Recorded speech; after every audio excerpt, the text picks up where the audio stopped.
This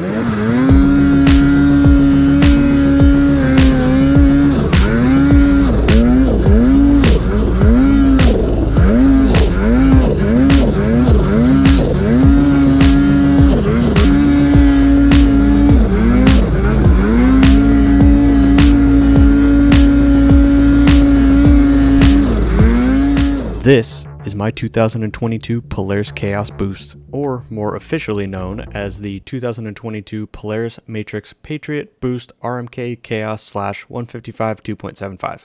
Probably didn't need the track specs in there, but nevertheless for the remainder of the video, I'm just going to call it the Boost, a little bit shorter. Today we're going to go over everything with my Boost in the first few months I've had it, the first few mods I've done, where I've taken it, how it's performed in different situations, and at the end of the video I'll let you know my overall thoughts on it so far. We'll go over what I paid for the Boost in the next video, and trust me, you're not going to want to miss that one. So yes, I absolutely am filming this video many months after picking up the Boost. It is now fall of 2022, coming into the new season. And I've had a few people send messages and write comments on videos about why I hadn't made a video about the Boost yet. And to be perfectly honest, I just wanted to enjoy the sled while I could and not have to worry about making a bunch of videos right in the middle of the season. And between the conditions that we had here in Washington and the fact that it was a completely different snowmobile than my last sled, I wanted to give myself plenty of time to get used to it since it was a completely different chassis, riding style, and obviously noticeably more power than my 2019 Axis RMK. So I picked up my Boost on February 5th. I think I was toward the end of the pack in terms of deliveries on Boosts. I had seen quite a few delivered earlier in the season, but I also saw quite a few delivered later in the season. I definitely wasn't mad at Polaris or my dealer. It's not really their fault. Everyone was just kind of at the mercy of the supply chain issues that we've all had over the past few years coming off the sickness. Anyway, after picking up the sled, I headed directly for my buddy Justin's house. He's not really a snowmobiler, but definitely wants one eventually. How you doing? Pretty good. Pretty good. That thing is dope. She's quiet as I'll get out right now, though, isn't it? It's not bad. He's got a little girl named Kinsley, and she's absolutely adorable. But when we put her on the sled, she was not having it. She doesn't want. Come on. You okay? Hey, look. Sit on it with her, maybe. Boom. Look. Now she's okay. Maybe one day, Kinsley. I got the sled home, and I didn't even adjust anything on the sled before the first ride day. I basically took it straight to the snow park the next day to start breaking it in. I love it. Like, you look back and there's just like nothing there. It's just like, yeah, I'm gonna die. So you're gonna get one now? Yeah, I'm gonna look back at it though. All right, she is ready to go, other than the side panel, obviously. Only thing I think I'll probably need to adjust a little bit is the brake lever during the day. It's in a pretty good position at the moment. Let's do this.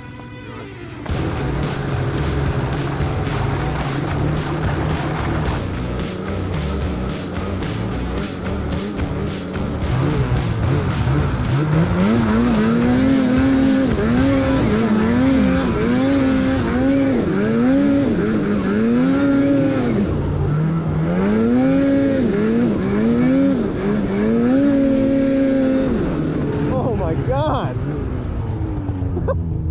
I mean, this might be hero snow, but that was too easy.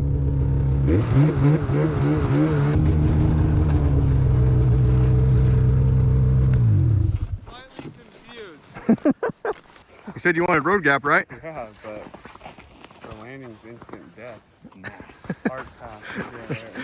Whoever built this goes over the road, but it's definitely not a sled hit at all.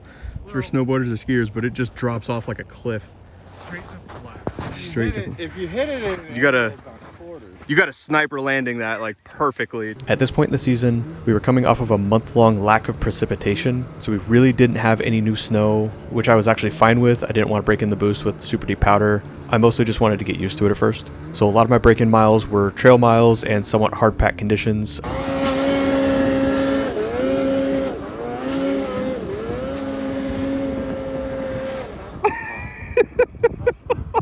Ski mark. No ski marks. Boost is running real good right now. I don't know if I'm hearing the fuel pump or a fan. There is like a fuel pump whine on these things at the moment, on a few, not all of them. But I think Polaris is working on it at the moment. But she's running good, no issues. Day 2 on the Boost was more or less the same. I took it up to the biggest snowmobile mountain that we have here in Washington, up to Mount Baker. Alright, so we're still in break-in mode on the Boost, and it's not exactly the best conditions. We have Spring-uary in February.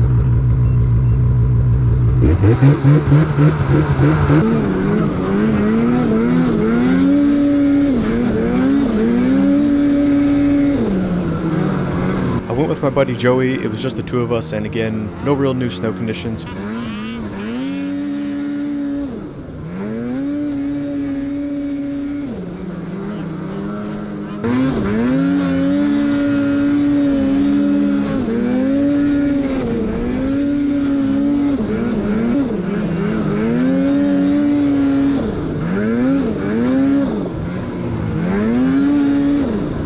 Those wheelies for a lot longer, but up here on Baker there's a lot of crevasses, so when I'm coming up and over these hills I'm being a little bit cautious as they change every year. So that crevasse that Sean jumped, it's right freaking here. It's right here somewhere. That's crazy. Dude, you can't even tell. You can't even tell. That's insane.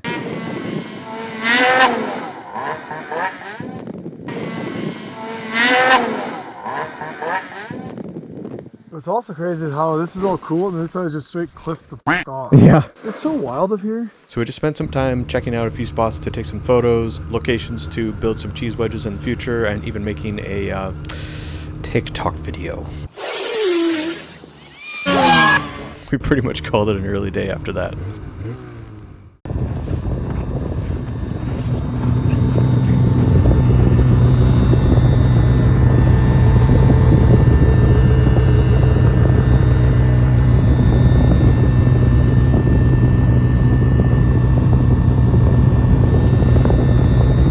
My next few rides were out of McCall, Idaho. I cannot say enough good things about McCall. It's such a beautiful place out there. And we had some pretty okay conditions to ride in. Of course, right after we leave is when the good snow hits. But we did link up with a couple friends and we headed south of McCall to a zone I had never been to before. And we've managed to find some pretty good snow.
Got another boost coming along today.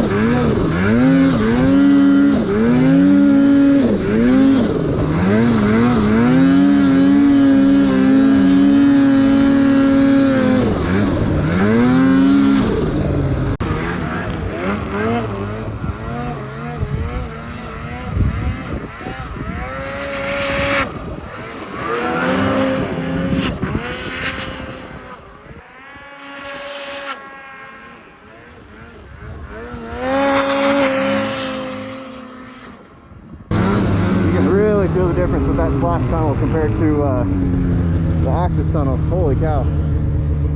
It does not get hung up on those when carving like that.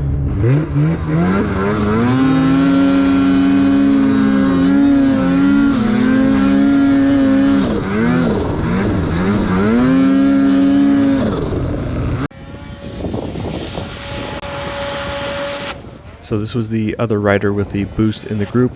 Pretty good rider.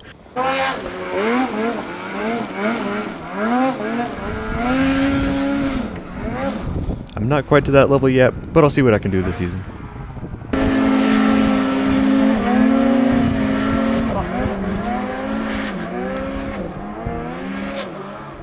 So easy on the boost.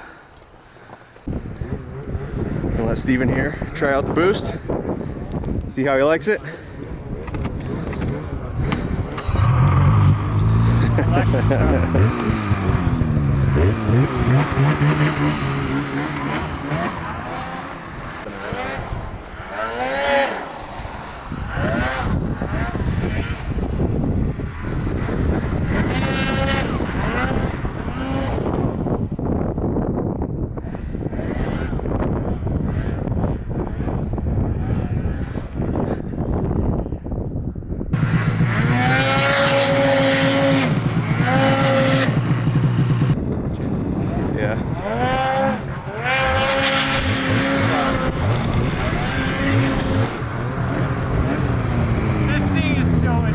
Oh my god. Alright, a couple more and then I'll stop.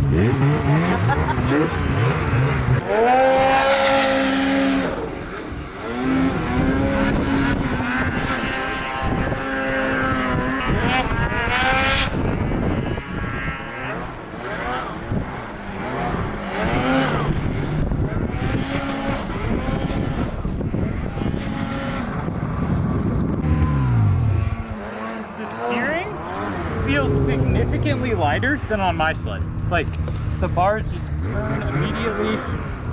It's definitely a little heavier, like, Yeah, you can right feel in this area. a little bit heavier. But that feels lighter and that feels lighter. So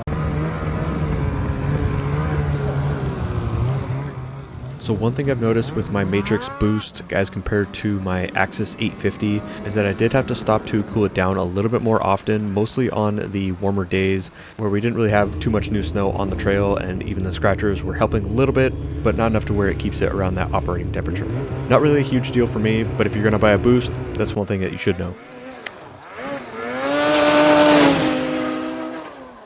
After that, we stopped by a pretty cool roadside hot spring. For some reason, I didn't get any video footage of the actual hot springs while we were there. So here's some cool drone footage from another YouTuber named Aaron. The hill going in and coming back out is really steep, but I'd say it was well worth it.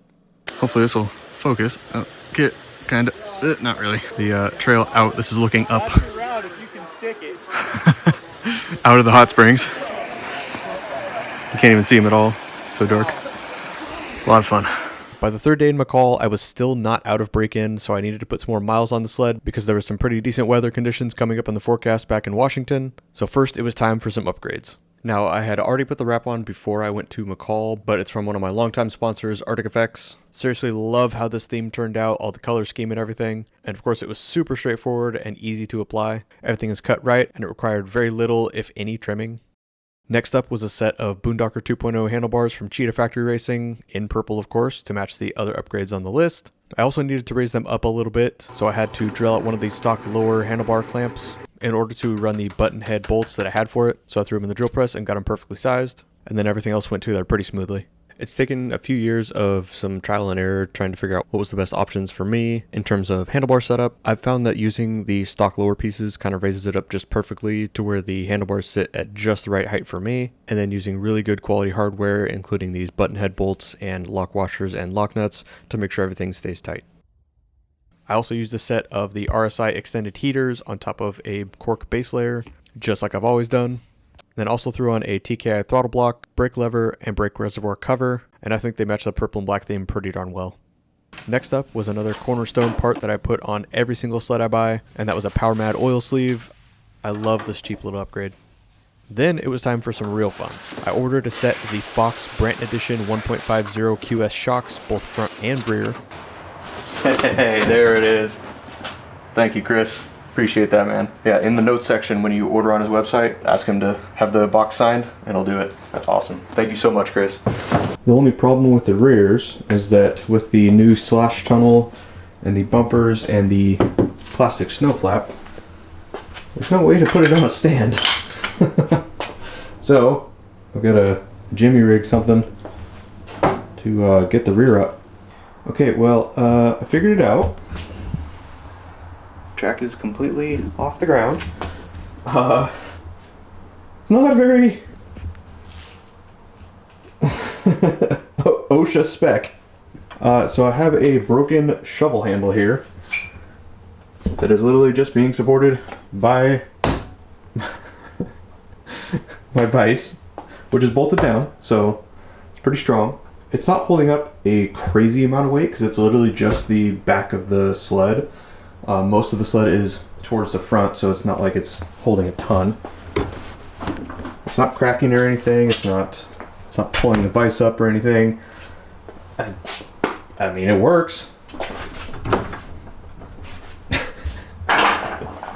Do not try this at home. This is really stupid. But it works for now so that I can get the shocks off. Once the skid was out, it's pretty straightforward to swap the shocks. Just takes a little bit of time and a little bit of patience. And of course the fronts are much easier and much quicker to do. After that was all done, a couple days later, I took my buddy Justin up riding. Look at this freaking dude. Look at this dude. He was super stoked since it was his first time riding a snowmobile. Hello, big girl. Look at this dude. Look at this dude. I'm ready to die.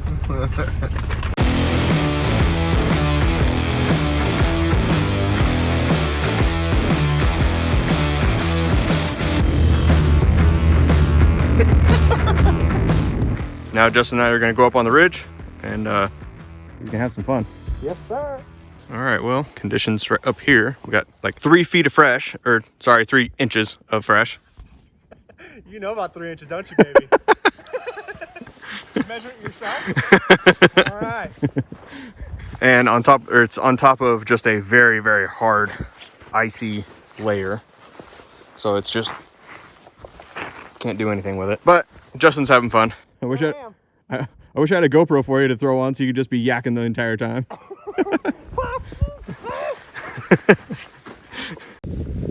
Made it to a nice little lookout, but of course we're fogged in. The sled's running a little hot because of the snow conditions, even though we get into the powder, it doesn't really help a whole lot. And we're going slow. Oh. Happy Sunday. I think he did pretty darn well and he really enjoyed it. By this point, we were coming into March and we started getting some late season snow, but that's when I got a pretty cool invite from my friend David to help shoot the 2023 snowmobile gear for 509. The only thing was that it was out in Wyoming. So of course I packed up to go do that. There's no way I'm missing that kind of opportunity. Needless to say, it was one of the most fun trips I've ever had the pleasure to be a part of. Getting to watch fellow 509 athletes and pro riders like Ross Robinson, Blaine Matthews, Colby Crapo, and Jay Mantaberry just throw down all day long was so cool, so special. You definitely don't get to see stuff like that every day, so I was just taking it all in. I'm hoping to ride with more of them this season so that maybe I can learn how to do something like this at basically the drop of a hat. And that's also where my boost finally came out of break-in mode so I could really start having some fun with it and pushing it a little bit harder. Unfortunately, we were honestly so busy shooting gear and having fun that I really didn't get that much riding footage at all. Mostly just little clips like this little moment from Ross Robinson and our photographer Cam Hooch.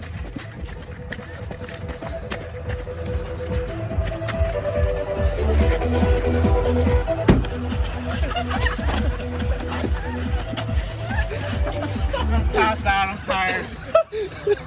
All right, Daddy, back it up. And yep, that pretty much sums up that trip. After returning home from Wyoming, that's when Mother Nature finally decided to bless us with some sweet, sweet white gold. Up high at least. Down low, we still had crap conditions. But this meant I could finally put the boost to the test and really be able to learn how to ride it in deep snow conditions.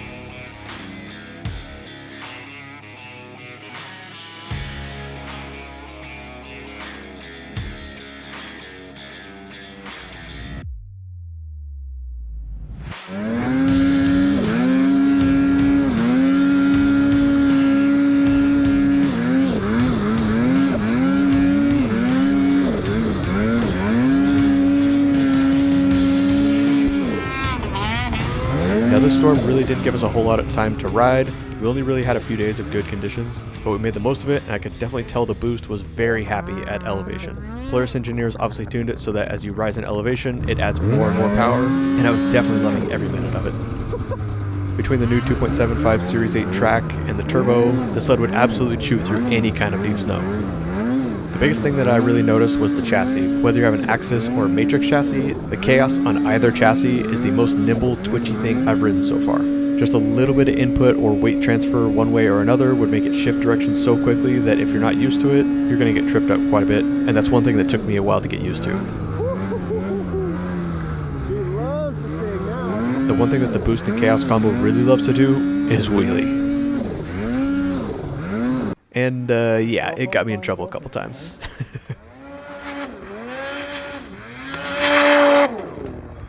Oh! Yes! Or maybe it was just my riding ability. Oh, shit. Man, that looked like it hurt. You came to an abrupt stop. Oh, yeah, that one hurt. But did break my throttle flipper in the process on that last one. Well, that little Scorpion left me with no throttle. I don't even know where it went. Oh well. This will be another Polaris towing you out.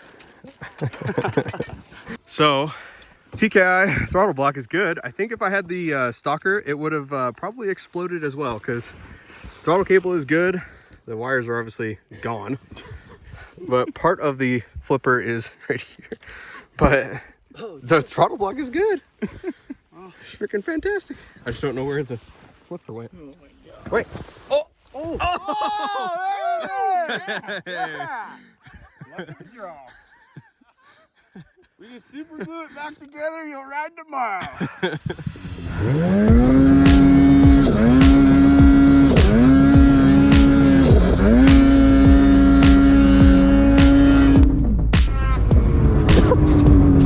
Almost lost it.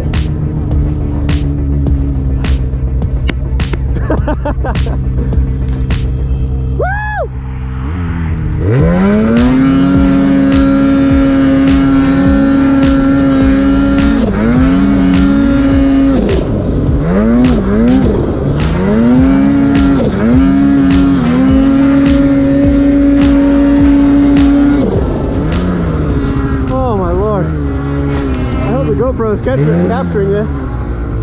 Holy cow. This is what I was praying for. At least one last day of good powder.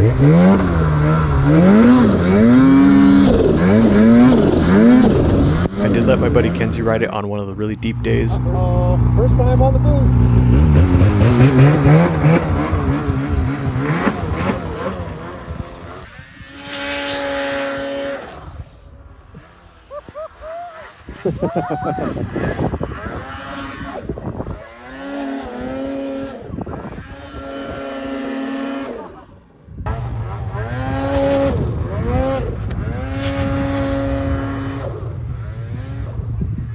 So I busted it like in half. The boost is so good.